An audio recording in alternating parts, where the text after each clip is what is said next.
All right, welcome to the Krueger Show meets the Cohn Zone. Hope everybody's having a great day. It is July the 22nd, 2 o'clock on the West Coast, 5 o'clock on the East Coast. Hello. Hopefully everybody's having a good warm summer. Camp starts tomorrow. The report date is tomorrow, I should say. We'll talk to Shanahan and Lynch tomorrow. Camp practices, I believe, start the following day. We will both be there in Santa Clara for all of it. Welcome to the Krueger Show, brought to you by Pig and a Pig, all the best barbecue in all of Northern California. Check them out. They're in Emeryville. They're in Corte Madera. They're open 7 days a week. We're also brought to you by Sharp Corner Sports Cards and Collectibles. Grant, how are you, man? What's going on? I'm doing great, man. Just trying to squeeze out a little bit, the last little bit of golf before training camp starts. So I'm heading out to Chabot with my nephew after this. Nice. And you've been playing. Just a 9-hole course. I hurt my back, so we're just going to do a little pitch and putt. Uh-oh. What happened? You hurt your back playing golf? I broke my back. Spinal. There's something called a Duffer's fracture, like when you hit the mat at the, at the driving range hard enough. Right. I was really wailing with the 3-wood, and I'm not good at golf, so I hit the mat, not the ball, and it's really been hurting for about a month, so I'm shutting it down. By the way, you've been playing a ton of golf. How many rounds? I think that's how I got hurt. I need to stop for a while. How many rounds do you think you've played just since like the beginning of June? So that would be, we're coming up on almost 2 months. 15, 20. So you're playing a lot. I was playing a lot. And I actually shot a 92 at Franklin Canyon. I'm very proud of it. Very proud of that. But now I'm done. My buddy aced, I thought it was 11. It's that blind look uphill. So we hit the ball. It's the blind look uphill on the par 3, and he aced it. So he hits his drive, and he's like, it's right at it. But we can't see the hole. So then I hit my drive. We finally get up to the green, and I'm like, I know it was sort of at the hole, but I thought it was short, and it wasn't short. Maybe I hit it too far. Maybe it's too long. He's like, so my buddy just assumes that he hit it too short or too far and that it's gone. So he drops like on my second shot. He took the cart, went up there, didn't see the ball, never looked in the hole, drops and played the rest of the hole for my ball. And then when it was time to tend the flag for my putt, he's like, my ball's in the hole. He didn't realize he aced. I think it was 11. It might have been 4, but I forget. It was one of the holes at Chabot Canyon. Or at Franklin Canyon? Franklin. Oh, wow. Yeah, Franklin Canyon. Wow. The That's windiness of Hercules. There you go. That was nice. Little insider knowledge for those of you who know KMBR of the past. Bob Agnew's favorite course that he would play on Saturdays, Franklin Canyon. He liked Franklin Canyon. Yeah, it's actually not bad. It's windy. It's windy though, and you definitely gotta read the wind. Yep. All right, we're talking Niners. Niners start camp, and I guess why don't we start with the biggest story by far is Brandon Aiyuk. Will he hold out? Is he going to show up? Before we get to that, what would you say is the biggest non-Aiyuk story in Niner camp in your mind? Well, it's not just like the story of camp, but it's the story of the team. Like Aiyuk is the story for right now, but I think big picture with this team, it's the morale of the team. Like look at the Eagles last year. The Eagles started off 10-1 last year. People forget that. But that first week, they won 25-20 over New England. They looked shaky. They looked shaky the whole year.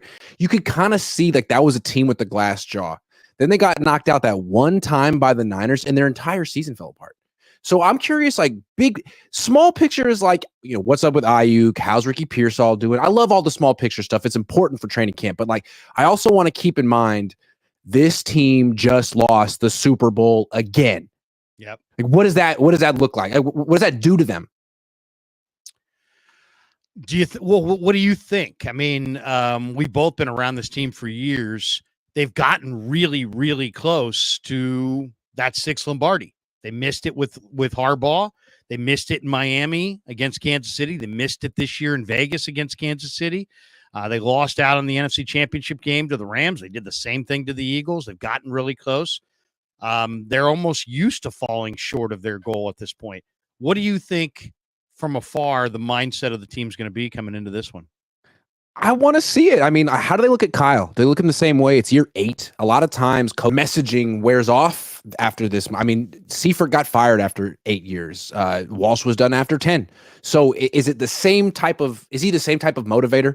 He's not a big rah-rah guy, but his players have always had unwavering belief in him. Is that still there? But then also it's like, this is a defensive team. I know the offense is great and it gets most of the highlights, but when it's time to win the game, Kyle will kick a field goal and ask the defense to win it. So they missed D'Amico last year. They're kind of flailing for a defensive coordinator now. They have like 2 guys doing the job. Did they figure that out? Because last year with the Eagles, I mean, they were sort of in between defensive coordinators too, right? They had to bring in Matt Patricia, and it never worked out. So that's what I want to see with the 49ers. Like, they've done so much to change their defense. Is it actually better? I would still say, and maybe I'm wrong, maybe I'm putting too much emphasis on the quarterback in this league, but I just think that the biggest non-Aiyuk story is still, now it's not for me, but I think for the rank and file Niner fan and for the nation of football fans, what is Brock Purdy? Is Brock Purdy a really fortunate guy in his first couple of years? How legit is Brock Purdy? What is Brock Purdy? And I bring this up because I saw a video today where the guy came out and said, Brock Purdy was still going through extensive rehabilitation of that elbow injury right up through Thanksgiving. I mean, we're talking about late November. And yet he still put up a near MVP kind of year. And I was looking at some Warren Sharp stats this weekend, and Sharp had completion percentage on throws 20-plus yards. Brock Purdy was the best in football at 55%. Mac Jones was the worst in football at 8%. But Mahomes himself, who's the best quarterback in the game, 28% completion percentage on throws over 20-plus yards. So Purdy is, forget the dink and dunk. This guy's taking shots down the field, and he's completing the highest percentage of shots down the field, and he's doing it behind a line that Warren Sharp says is 17th in the NFL. I won't fight him on it. I'll say that's probably about right. So, I mean, I guess to me, the biggest non-IU question is, if you're not a believer of Purdy, or if you're still in that camp of, he's a product of his surroundings, this year, I think, is going to be a really interesting year. It's his first full year of prepping as the full-time starter. I expect him to take a significant step forward. If he does, he could be the MVP of the league. To me, Purdy is still very much, and like exactly what Purdy is still very much a big question. All right, I want to say something to that. Would you do me a favor and take the underdog thing down? Because I'm sponsored by Sleeper, and there's beef. It's like Kendrick and Drake. No problem. Thanks, appreciate it. But as far as the Brock thing goes, here's why. I mean, he is a big story, but like last year, he was coming off the UCL injury, and the question was not like is he bad, but like, is he ready? Mm-hmm. And he threw all those interceptions in camp, and it was. I'm not sure that he was sure he was ready. Like, it was a question. Now it's like he could throw a pick every day. He just finished 4th in the MVP voting. It's hard to make too much out of practice with him. I feel like he's almost gotten past that. With Jimmy, it mattered. But Brock, it's like, if he has a bad camp, it's news, but it's not like, rethink everything. Because he did that last year. But I do want to see, like, does he take another step now that he's healthy and a little bit stronger? Can he sort of be the star out there, as opposed to, don't worry about it. Defense. There was always a story. There was always an explanation, and it was valid. But this year, it would be nice to see Brock be the star out there now that he's in year 3. I'm just kind of wondering, does he have another level to get to? It seems like he's maximizing, but he seems to think that he can get better within this system. But yeah, when you see those numbers and you're like sitting there going, wait a second, Brock Purdy had the highest completion percentage on passes 20-plus yards down the field, almost double that of Mahomes, and makes Mac Jones look like, Mac Jones 8%, operating behind this whole line. It does make you go, wow, that's incredible. One thing real quick, which I like watching Brock a lot, but in practice, right, I feel like you don't get the full Brock experience. Because I think Brock's best trait is how he escapes pressure. That dude is Houdini. And how many guys really escape pressure better than him? Mahomes and Josh Allen are great at it. Lamar Jackson runs into pressure a lot. I mean, really, those four. So that's like the full Brock experience, and you can't do that in camp. You're stationary, and he's not the most special arm in the world. So he's already playing from a disadvantage. But I want to see how he does in the pocket. It is amazing that the escapability is the one physical trait that he has that I think most teams just don't, they don't scheme for, they don't bank on. It always seems like it surprises them. The one he runs away from a rusher, it always looks like, how did he do that? Like, how did he make that unblocked rusher miss? Now, he didn't do it in the Super Bowl, but in the NFC Championship against Green Bay, I mean, consistently last year, he did it. He had some big runs against Detroit when the money on the table. He had a big run against Green Bay with money on the table. But I'm just wondering, how much better can he get? How much better can he get? And I think he can get better. And a lot of it's about the weapons around him. And do they have a vertical threat this year in Cowing for the first time in the Purdy era? Do they get Aiyuk signed? What do these weapons look like this year? Do the Niners look old? They've played a lot of extra games, that's for sure, in recent years. One more on Aiyuk.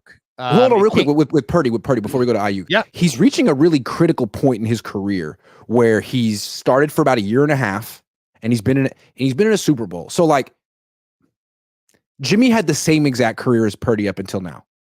Not quite the same numbers, but he didn't play with McCaffrey, but like win-loss record, going to the Super Bowl and losing, Jimmy was right there. And then after he lost the Super Bowl, his career steadily went downhill. The league caught up to him. All of his weaknesses got exposed. Like, is that what's going to happen to Brock? Because we've kind of starting to see there's an idea of how to defend the Niners offense when he's out there. You want to play more man-to-man coverage. Fine. Like, is he going to beat that, or is that going to beat him? I would expect he's going to find solutions for the book on him, and he's not going to go down like Jimmy, but it's a critical point in his career. It is interesting, too. I saw this stat this weekend. It's been a decade since a quarterback led his team to the playoffs in each of his first two seasons in the NFL. So Brock's first season, he came off the bench and led the Niners to the playoffs. His second season, he led the Niners to the playoffs. As far as having happened before, Andrew Luck did it and Russell Wilson did it in 2012 and 2013. But outside of Brock, no one's done it since. CJ Stroud has a chance to do it this year. We'll see. Wait. Didn't Lamar do it? Did Lamar go in his first two seasons? I think so. 18 and 19. This was Lamar did it. And like Purdy, he came in off the bench his rookie season. So maybe it wasn't considered because but he didn't win a playoff game in either one. Yeah, I mean, in this scenario, in this stat thing, it said basically that it hasn't been done since Luck and Wilson. Okay. And Stroud is going to do it this year. Luck and Wilson started the entire year. So maybe that's the difference between the stats.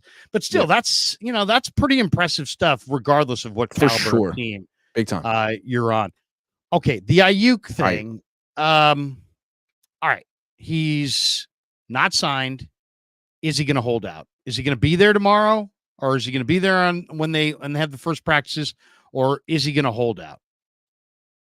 He's going to hold out. Or hold in. He would look really weak if he showed up, in my opinion. After all he said and how, I don't want to say how tough he's acted, but like he's postured in a very strong, I'm not taking this stance, like I'm not friends with the head coach and I'm not giving any hometown discount and there's other teams that would pay me this and I'm standing on business. Like that's how he's been all offseason. I think he needs to follow through. That's what Bosa did last year. He didn't talk about it, but he didn't show up. CeeDee Lamb isn't going to show up. Amari Cooper isn't going to show up. You think you're that kind of a player, you can't show up.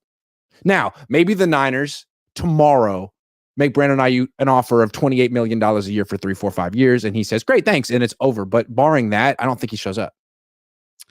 The Niners, according to reports released this week, declined New England's offer of their second-round pick for Aiyuk on draft day. Or at least before day 2 of the draft. And that to me is not surprising. That seems like kind of a low price, to be honest, for Aiyuk. And yet there's all kinds of different ways this can play out. He could hold out. He could hold in. He could, show up and play 6 games and then flip him the peace sign.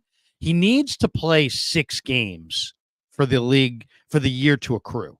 So if he comes out and he plays 4 games and that's it, and then walks, he's a 5th-year player again next year in the eyes of the NFL rules.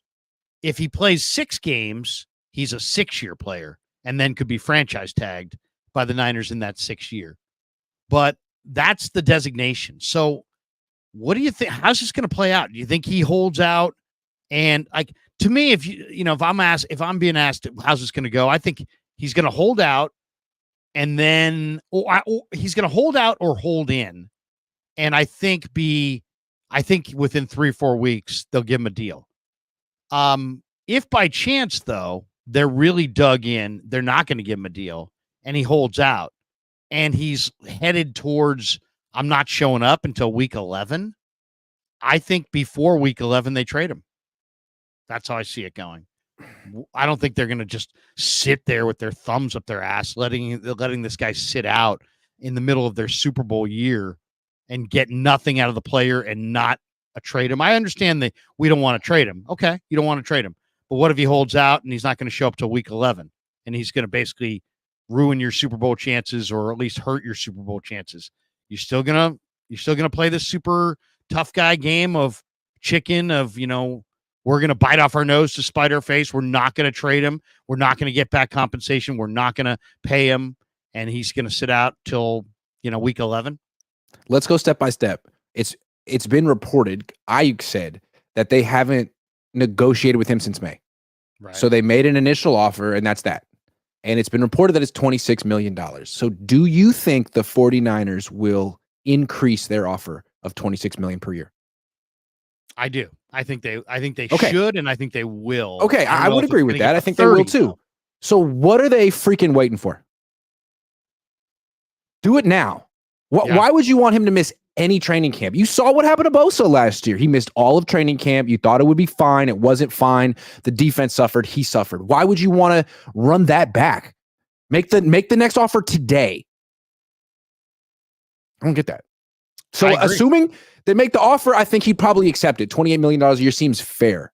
Barring that, he has to hold out. He has to skip games. I'm not saying he'll skip 11, but he could skip 1, 2, 3. And the Niners can tell themselves they have all the leverage, but that really hurts them. And now they look stupid. Like, you could have traded him and had a draft pick. You could have had the 34th pick. You could have had a player on the field. Now you have no one. And you could say, oh, Brandon's so stupid. He's hurting himself. Okay, but he's hurting you too. And you need to win the Super Bowl, which is why he's here. You thought you'd sort of keep him against his will and pay him less than market value, and he'd have to show up and play. Well, that backfired. Like, what are you going to do? They got to figure this out. It's not just they got to figure this out between themselves and him. They got to also get a feel for what's the feeling of in the room like, because these are living, breathing organisms. These NFL locker rooms, these NFL teams, the players have a say. They have an impact on the chemistry, on the the overall attitude of the team. I mean, how does the team feel? Does the team feel that you're doing this player wrong, or does the team feel like this player's asking too much and should wait his turn to get paid? I mean, I don't know how the players feel. They're never going to tell you, because if they're good teammates, some players think he's out of line, and do some players think that he's getting screwed? Like, is there a division all of a sudden? The pro Aiyuk guys, or the guys that feel like Aiyuk's putting himself over the team? I mean, it just feels like drama and a bunch of negativity that's hanging over a team that should be gearing up for the next Super Bowl. There's so much positivity on this team, right? It's the best roster in football, but what are we talking about? Is this guy happy? Is the team even here? Like, if Aiyuk were to show up at the first practice on Wednesday, what a morale booster that would be for everyone on the team. But that's probably not going to happen. So what's that malaise going to feel like? You've watched, all the numbers, all the receivers in this category from the very top, right? Justin Jefferson, to the guys that are closer to Aiyuk, to the guys that are beneath Aiyuk, that he's going to be better, or make more than.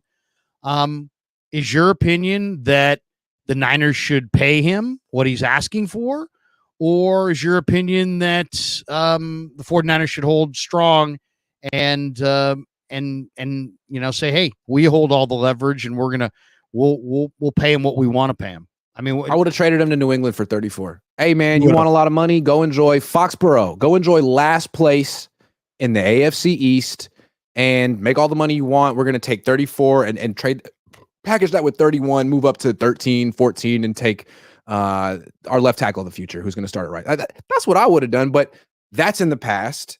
What was the question again? Sorry, I didn't sleep well last night. No. The question is like, what would you?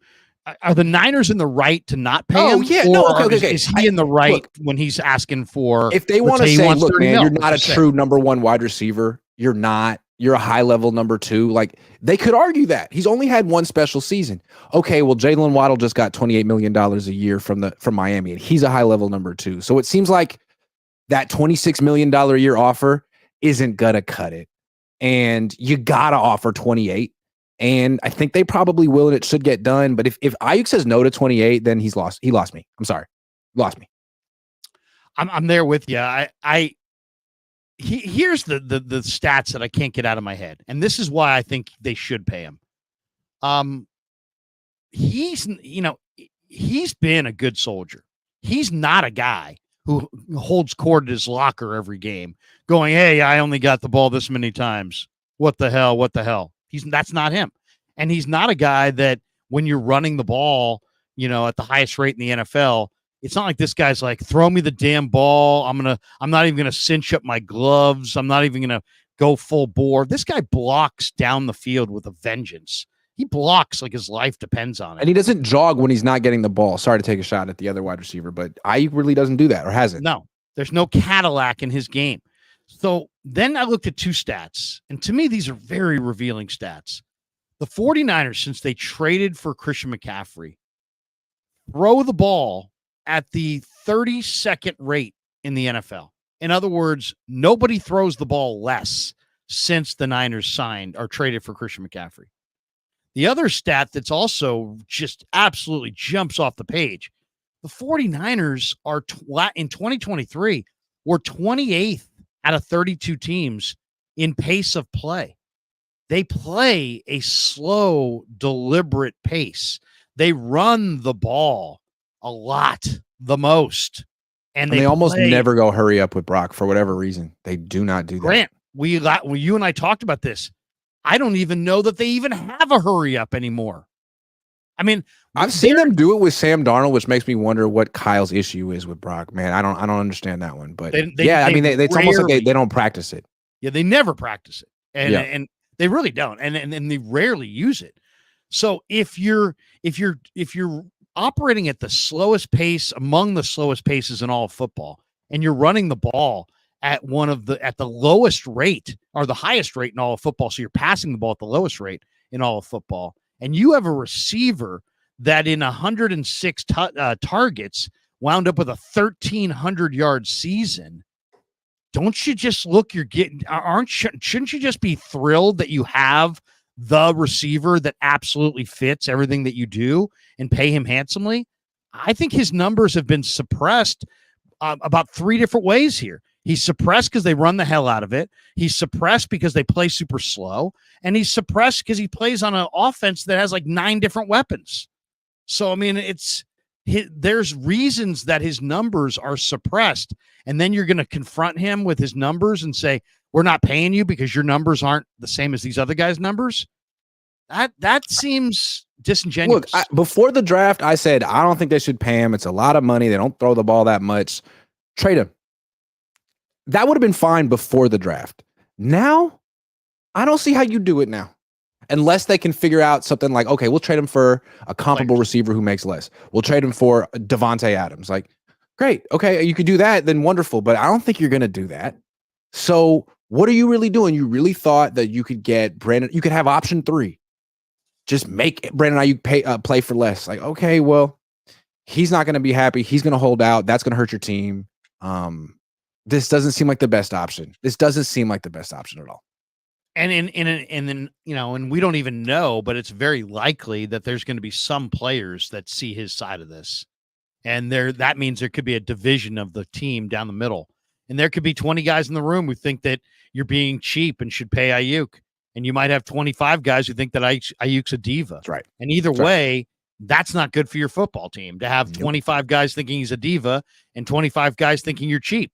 Larry, why did they get rid of Trey Lance? It wasn't just because media and fans talked about him. It's because there were some people on the team that thought he'd gotten a raw deal, and there were some people at the team that didn't want to think about him anymore. So it was like Trey Lance could have divided the team. Remember when he had that touchdown drive at the end of that preseason game last year, and like half the team came out and celebrated on the starters? I mean, couldn't have that happen. That's what they're facing right now with Brandon Aiyuk. Like, he's a very important player, and he's very upset. I'm sure he has friends on the team. How many are on his side? Are on his side? Right.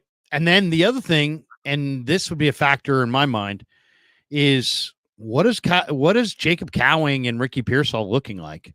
Because if they're looking like, Randy Moss and Terrell Owens, then play super hardball with Aiyuk.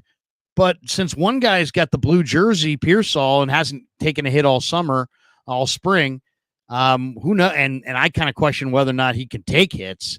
And Cowing's a little guy as well. And who knows? Rookie receivers historically don't do anything significant. I mean, Randy Moss did, most don't. So I don't, it's like, I don't even know if Aiyuk's, clout or credibility or, a desire to get his money, he's going to look a whole lot better if those guys can't play. And look, we don't know if Pearsall is healthy or not, or what's going on there. We know he's not healthy, right. But he looks solid in OTAs and stuff, but he didn't look like Brandon Aiyuk. So they could say that Brandon Aiyuk's a high 2 or a low, whatever, however they want to classify him, but he's way beyond Ricky Pearsall right now. So then it comes down to how does this thing go with Aiyuk? Do they play him? Do they trade him? Does he show up? Does he hold out? Do they get tired of him holding out? Do they get tired of him holding out and they trade him? Real quick, hold on. It's been reported that they turned down the 34th pick this year for Aiyuk. So how do you turn around and trade him now for something next year? I mean, that's just incompetence at that point. That's the thing. A trade, and you and I are in total lockstep on this. A trade of Aiyuk right now for 2025 draft picks is a major fail. It's a huge fail. You could have had 34 this year, a player this year, and you were like, no, give me something next year. What? The only way next year is in any way interesting is if New England gave you their first round pick, because then you potentially have just traded Brandon Aiyuk for what could be the first pick in the draft. So that's different. Okay, that's different. But I don't expect that offer isn't out there. Offer's not out there. I don't expect it to be out there. But then the question is, what do you do with Aiyuk if you're not going to pay him? You said you're not going to trade him. I get the feeling that they say they're not going to trade him because his value goes down if you say you are going to trade him. So I just think that they're saying they're not going to trade him, but I think they're open to trading him if the right offer comes along. But that offer's got to be player based. It cannot be. You can throw a pick in there, but it has to be a player based trade. That's why I like the Devontae Adams thing. Like, why not trade him? He doesn't want to be on the Raiders. Aiyuk doesn't seem to particularly want to be on the Niners. He's from Nevada anyway. Why not? His sister wasn't it his sister like a day after the Super Bowl said that he was going to be a Raider next year, or was his brother? Or his sister, or his girlfriend? Someone said something about like, "Hey, we might be staying here." Yeah, you stay on the Raiders. You be on that mediocre team and let Devontae Adams come home. He's from East Palo Alto. He played at Pali High. I'm sure he'd love to play for the 49ers. He is 32. Aiyuk's 26. 31, 32. So he's 5 years older. That's 5 years of prime in the NFL that you're giving away in this trade. But you don't have him on an extension yet, right? I mean, you're talking about fifth-year option, maybe franchise tag, year to year you're talking about with him. So if that's the case, then is he better than Devontae Adams right now? I don't know about that. No, I think Devontae's better than him, probably. He scored more touchdowns. I mean, he's not as fast. He doesn't get the same separation. Aiyuk's more dynamic. Aiyuk's greatest thing is he's younger. He's 26. The only thing is the NFL receiver's prime is probably 7 or 8 years, and you're giving away a guy who's 5 years younger for a 5-year older receiver. Now, if you win the Super Bowl, probably nobody's going to care. If you fall short of it, though, people could care. Here's what I would do. I would offer Aiyuk to $28 million a year. It would be, there wouldn't be that much guaranteed money. Probably all of it would be in the next 2 years. You can get out of it after 2025. If he doesn't want that and he's holding out for $30 million a year, I would call the Raiders and say, I'm trading you Aiyuk for Davante Adams. What do you say? What do you say? I definitely think that I would much rather trade Aiyuk to the Raiders, the Steelers, the Patriots than Green Bay, Washington, anybody in the NFC. Or even people are like, trade him to Kansas City. What? That's the Charles Haley deal all over again. Some people say trade him to Detroit. That's the Charles Haley deal all over again. You don't give a team that stands between you and the Super Bowl the difference maker that they lack. Yeah. I mean, come on. I mean, it's just GM 101 here. But to me, the ideal trade in my mind would be trade Aiyuk to the Steelers. This is the deal that I've put together that I think is a good deal, because it has to be it can't be a pick deal. It has to be a player deal.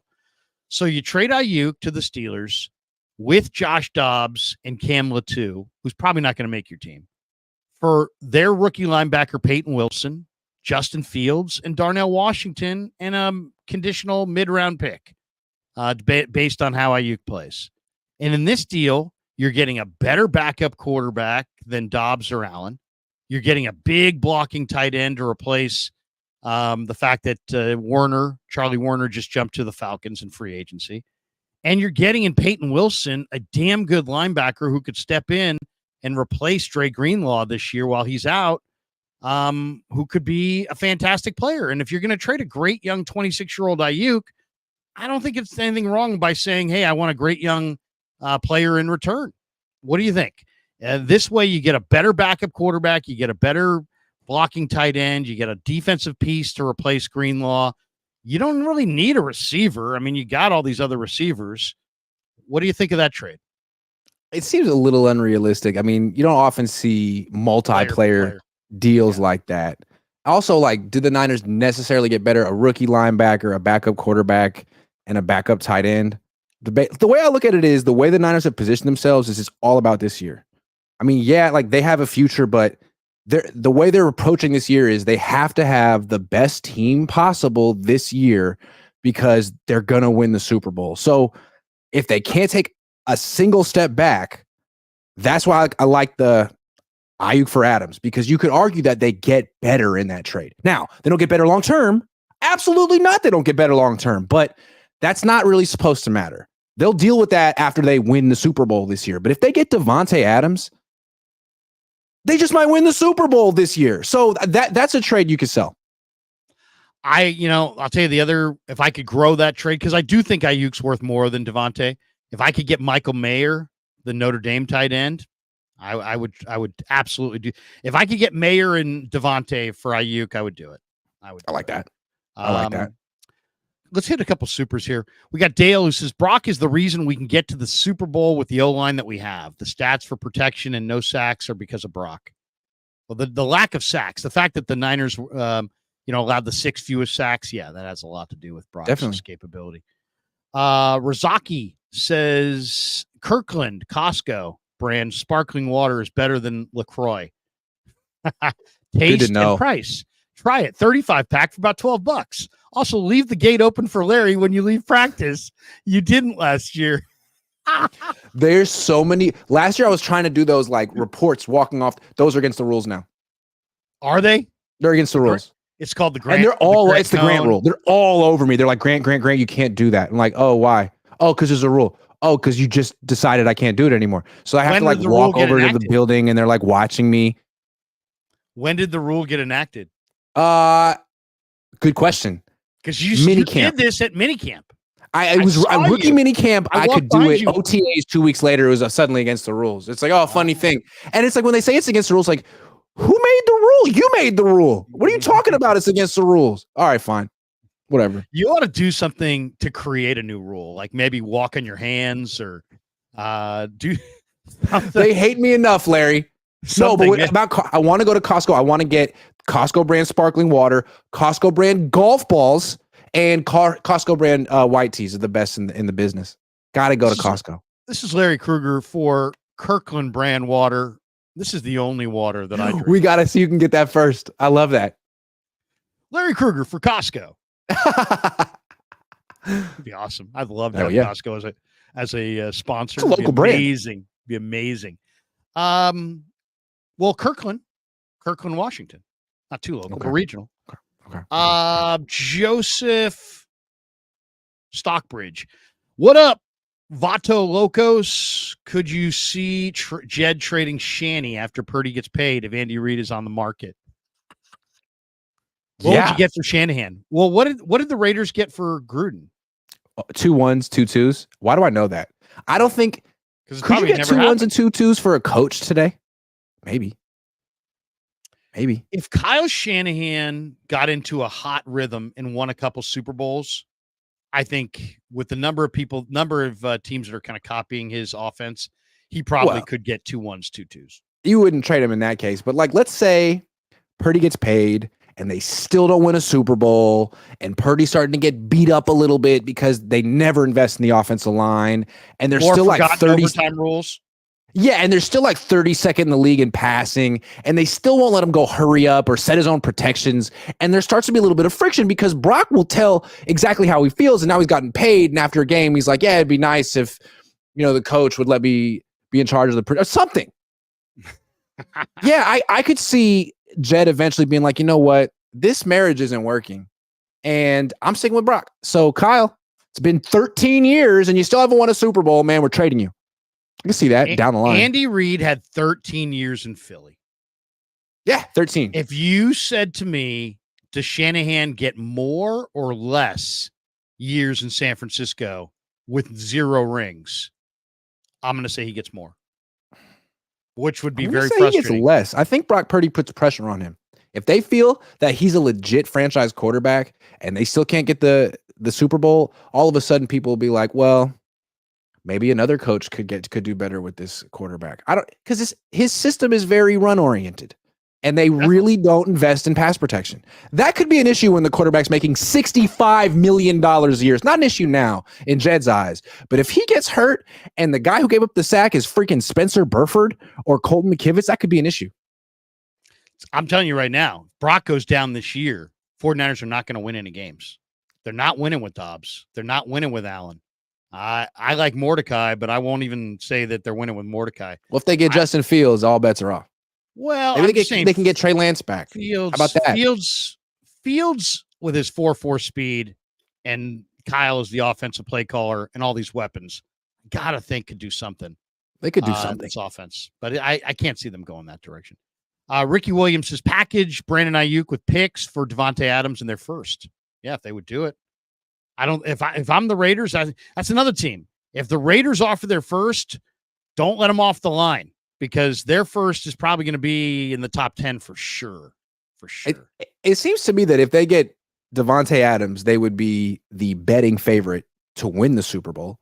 And if they didn't win the Super Bowl this year with Devontae Adams, then you might just be like, all right, let's trade Kyle, man. Like, there's nothing more we can do. That was the team of all teams. If they get Devontae Adams, they're better than last year. Seriously, they should do that. I mean, it would eliminate excuses, but it would also shorten their window. Hell yeah. Shorten their window. Win the damn Super Bowl. I don't want to hear about a window. Win the freaking now, this one. No, I hear you. While Kittle's still here. I think there's a lot of people who are kind of in that mode right now, are like, you know what? I'm tired of hearing about the window. Yeah, your window is Trent Williams being on your team. How about that? Yeah. He's 36. He just turned 36 like 3 days ago. Win it this year. Blood Moon drops this one. Trade BA, Braden Willis, and Danny Gray. LOL for Adams and Michael Mayer.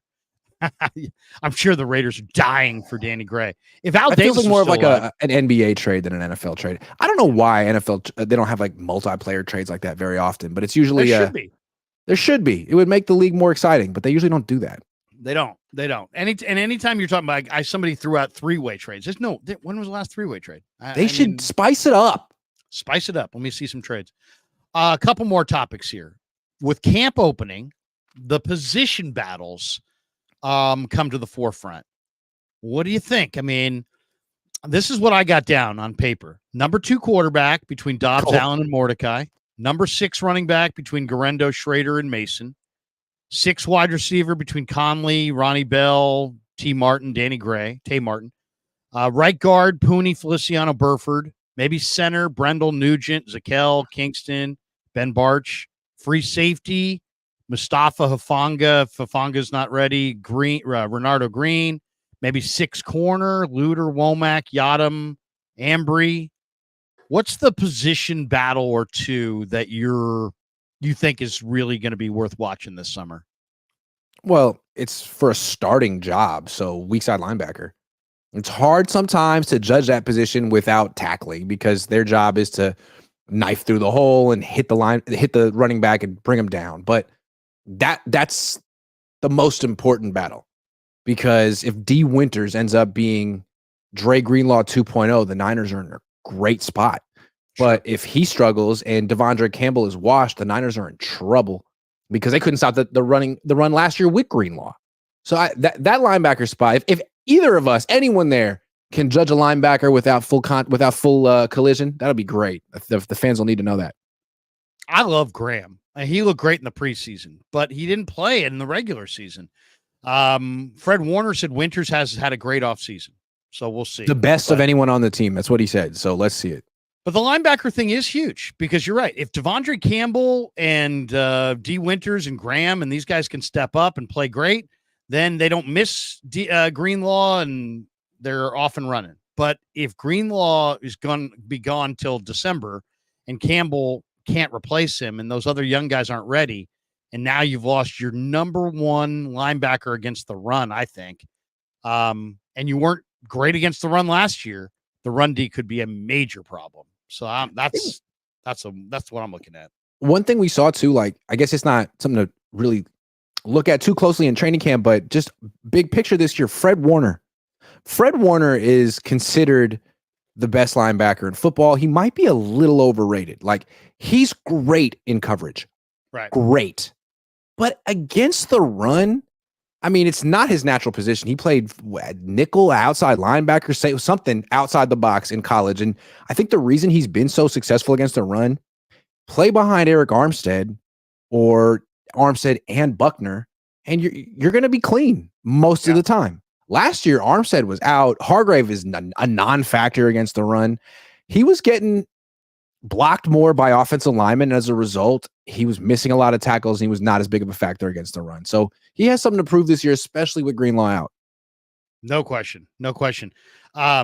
He's had his legs protected up front. And I don't know if they have the defensive tackles to do that right now.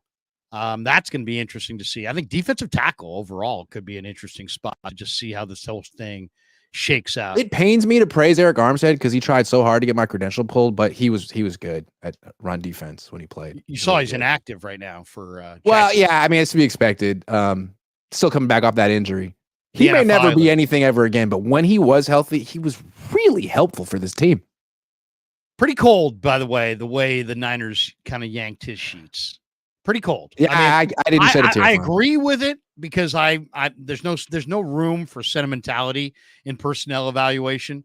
But this was a guy that had spent 9 years with you, badly wanted to be a 10-year guy, and got shown the door. And not only got shown the door, it was like they offered him so little. It was like, how we better offer him, an amount that he can't accept.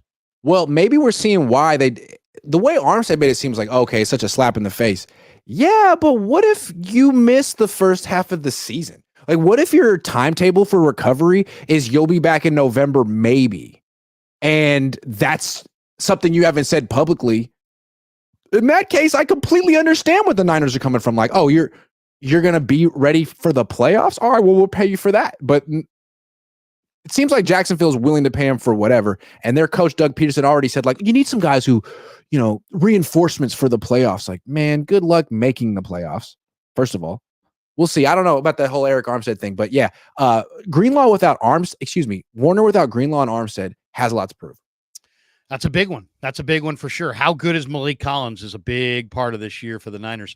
And as far as Armstead, and Jordan Elliott, I don't necessarily blame the Niners for saying goodbye to Armstead from the standpoint of he had chronic type injuries. Plantar fasciitis, chronic. The knee issue he's got, chronic.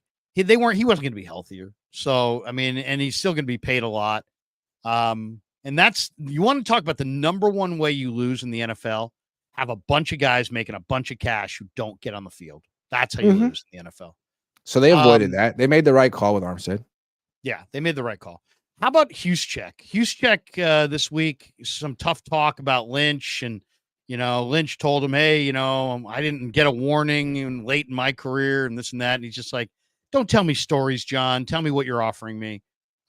He seems really, to me, Juszczyk seems really ungrateful for a guy who has been paid a shit ton of money to do pretty average work, I think. This guy never touches the ball.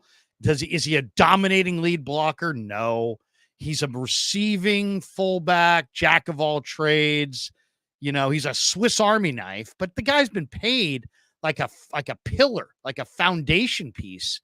And he seems bent that this gravy train's coming to an end. It's like, bro, I think this is the end of the road for you, end of the line. Yeah, I don't know. Okay, let's go through. The guy, but I'm going to give you some stats for Kyle Juszczyk because this kills me, man. All right, 7 years with the Niners. Okay, he has 165 catches in 7 years, and he has 55 carries. Okay, so we're talking in 7 seasons, 220 touches. Okay, guess how much money the Niners have paid him? Just guess. $100 million. $38 million. $38 million for 220 touches over 7 seasons. Man, they took care of you, buddy. Don't talk about being disrespected.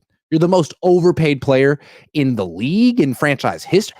$38 million to go in motion and make some blocks and touch the ball once or twice a game. Man, what a life. Wait. Once or twice a game? He had 5 carries. He had 5 carries. He had 14 receptions. This guy didn't touch it 20 times all year. Yeah. So hold on. He's played 108 games with the Niners and touched the ball 220 times. So that's essentially 2 touches a game. 2 touches, some blocks, and nice motion shifts. But other than that, man, and I gave him like $7 million a year for that, man. That's stealing. It's a lot. And he does some good things, but I gotta think this is it. Last year they tried to replace him with Coletto. Coletto wasn't quite an NFL athlete. This year they went with a real NFL athlete in Guerendo. I don't know if Guerendo's a fullback. I guess we'll find out, but I think this is the last year for Juszczyk in a Niner uniform. I'd be shocked if he were a Niner next year. Yeah. Absolutely shocked. Yeah. I think they want to move on. Just can Kyle function without a fullback? Can he find another one? He's had a tough time finding another fullback, another tight end. What you get somebody who's athletic and 220 pounds? You basically never really use the fullback anyway. I don't get it. Okay. Oh, no. Just find the next fullback who's pretty good and just overpay him for 7 years. Do that. Yeah.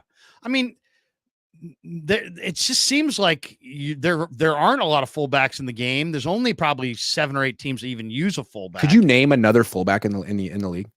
Yeah, Dallas had the guy who was at North Dakota State. And now I'm forgetting his name. I couldn't. Patrick Ricard, maybe, is that a guy? Yeah, he's an offensive lineman. He's basically. That's why I feel like Juszczyk gets too much credit. Man, no one can name fullbacks. You're the one people have heard of. The one guy. Fullback should not be an all-pro position or a Pro Bowl position. It should be tight ends and running backs. That's it. No fullback. What is this, 1992? The Hunter Lemke from Dallas. Never heard of him. That's the only other fullback I can think of. Never heard of him. Denver uses a fullback. There's a couple teams that use fullbacks, but it's rare. I just think Guerendo If Guerrero runs 4.3 and is really 225 pounds, then he probably should get the gig. And I'd give it to him sooner rather than later. What about give me a couple last ones here? Surprise camp on a positive side, surprise camp guy, and give me a surprise camp on a negative side. Who's going to be the positive surprise of camp? Who's going to be the negative surprise of camp? I'm still mad about Juszczyk complaining. I'm sorry. I'm sorry. I'm going to get to that question in a second. I'm looking at Bruce Miller's numbers. He played 77 games with the Niners and touched the ball 104 times. Like, how much better was Juszczyk than Bruce Miller? Really? Bruce Miller could block. He never touched the ball either. He could go in motion. I mean, senior citizens are safer. Yeah, I shouldn't have gone to Bruce Miller. That's true. He was. It's true. At least Juszczyk was respectful, and Juszczyk is the kind of guy that wouldn't beat you. He wouldn't beat you with your own cane. Where Bruce Miller, that was a rough way to go out, and then he came back at a comeback. Anyway, I will tell you my Bruce Miller ask story. Ask me a question again. Sorry, I was in Juszczyk mode. I can't believe has the nerve. Camp positive, camp negative. But let me tell you my Bruce Miller story. So it was years ago. Probably 2013, right? He's on the team. Yeah. We're down in San Diego, taking the kids to some Padres games and SeaWorld and all that. We're having dinner in the gas lamp, and I see Bruce Miller. And this was after he was cut by the Niners. So he goes, Krug, hey, what's up, man? I'm like, hey, what's up, Bruce? How you doing? This is after his night by Pier 39? Yeah, this is after his night. So this is like 6 months later. He's down at the gas lamp. He's walking around. He recognizes me. We kind of do the bro hug, and we're talking for a couple minutes. I'm like, good to see you, man. Hey, good luck to you, man. You know, take off. You start walking. And so my kid's like, who is that? I'm like, oh, that's Bruce Miller of the Niners. And so anyway, so I start telling the story. I'm like, oh, he's on the Niners? And I'm like, well, he's no longer on the Niners. And then my kid's like, well, why is he no longer on the Niners, Dad? And then I have to tell the story of why he's no longer on the Niners. And then after about 3/4 of the way through the story, my kid looks at me, and he's probably like 6 or 7 at the time, my youngest kid. And he's like, Dad, if that's true, why is he your friend? And I couldn't explain it. It's like, why is a guy who beats up old people with their cane Dad's friend? Yeah. You're like, well, he's not my friend. He's like, I know well, him. He's not a great friend, but you guys hugged. Yeah. Well, you know. Oh well. Innocent until proven guilty. It was a tough explanation. Blood Moon says, stop knocking on the door and break it the F down. All right. They've been knocking politely for like 5 years. Seriously. It's like the Bum Phillips. We knocked on the door. We're kicking on the door. We're going to kick that motherfucker. All right. Surprise camp, positive side, surprise camp, negative side. Give me one positive surprise from camp, one negative surprise that we can bank on in camp this year. Okay. How about Cam Latu for the surprise positive? He catches the ball this year, and everyone's like, wow, he's pretty good. He can catch the ball. I don't want to. He's an easy target. Last year, we made a lot of fun of Cam. He had a rough camp. I'm really looking forward to Cam Latu putting that behind him and catching the ball. Although last time I saw him, he was still rehabbing. So I don't know what's up with Cam. So Cam would be your positive. Who's your negative? Oh, and Drake Jackson. Drake Jackson having a great camp would be a surprise positive. Although I don't have much faith in that one. I don't either. Surprise negative? That's interesting. Surprise negative. Pearsall? Is what? He's gonna not have a great camp. He's already hurt. A lot of pressure on him as a first-round pick. A lot of scrutiny. I think people. He did pretty well in OTAs and minicamp. He showed what he can do, but so the expectations are high. I don't know if he's gonna reach them. I'm gonna say surprise negative. I'm gonna go Drake Jackson as well. I just think that knee is a problematic thing, and they really need him. I mean, they need Beal and Jackson to fire this summer, and I don't think it's going to happen. I don't think it's going to happen for Jackson. Maybe it happens for Beal. Maybe I'm wrong. I hope I'm wrong. He's a great guy, but I would say that's my negative surprise. My positive surprise is going to be Tanner Mordecai. I think Tanner Mordecai. I like that. I think he's going to take somebody's job. I don't know if it's Well, I want to see how many Allen. reps they actually give Tanner Mordecai in 7-on-7, 11-on-11. Like, do we get to see it, or are they just gonna bury him and stash him on the practice squad as their little secret? I don't know. I know. Well, that's a good one, because if he plays well in camp, if he plays really well in camp, they may bury him and not play him in the preseason to try to hide him. Because now last year, Brandon Allen was the 4th guy, and he got reps in camp. Yeah, he did. He did. Not every day, but some days he did. So let's see Tanner get him. I think Tanner Mordecai's real. We'll see. We'll find out. Last topic before we jet. There's a rumor out that Hassan Reddick, who obviously was the reason that Brock Purdy had the bad elbow, and then he got traded by the Eagles to the Jets this offseason. Now the talk in New York is that he's really unhappy, and that the Jets may wind up trading Hassan Reddick before week 1. And some of the speculators out there are speculating that the 49ers should have interest in Hassan Reddick. The speculation was for a 2025 3rd-round draft choice. You know, we just talked about Drake, and I'm a little skeptical, on Beal. And I think if that skepticism is real, and it's real, I'd have to be interested in Hassan Reddick for a 3rd-round pick. Okay, I'm not an expert on East Coast sports, but I'm pretty sure what's going on with Reddick is that he's like Aiyuk. He wants an extension. And the Eagles are like, no, go. And the Jets traded for him. And Reddick was like, great, you traded for me. I'll take that extension now. And the Jets were like, oh, we don't want to do that either. And Reddick's like, why would you trade for me? I want an extension. So if the Niners traded for him, sure, they'd probably have to extend his contract. And if they, boy, it'd be funny to watch Brandon Aiyuk's face as that went down. I don't think that's going to happen, but it could. It seemed like they're trying to save money for Brock, but I don't know. I will say this: you can never have enough pass rush. I mean, absolutely, you just never can. I mean, it's like pitching in baseball; you can never have enough. All right, that's going to do it for us. Grant, what do you got cooking the rest of the day? I know you're hitting the golf links. You're going to play. Yeah, my 14-year-old nephew hit me up and asked if I'd take him golfing. And I said absolutely. Even though my back is broken, I'm going to work it out. Take a little ibuprofen, and then I'm done for a month. Can you get out there by 4, and then can you get the round done by 8? Oh, he's 14, so we're doing the 9-hole for sure. 9-hole for sure. Yeah, and when he's 16, I think we'll work up to the 18. Little by little. He's just starting. I'm just starting too. Hit it straight. And if you're way out of bounds and you find a Titleist 2, that could be me. I have a power fade and I've hit many balls out of bounds. Hold on, we got 2 more. We got 2 more super chats from curious people that want to know things. Look at this at the very end, sliding in here. Ameya Varma, why did Armstead try and pull your credential, Grant? Because of the Kinlaw thing. He took a thing I said out of context and tried to argue that I come to work and purposely try to incite athletes to hit me so I can retire and sue them, which is not what I try to do. But that's the argument he made, and I didn't get my credential pulled, so I really hope he has a good time in Jacksonville. If there was one sentence that I think you probably would want to take back is the sentence about, I could sue.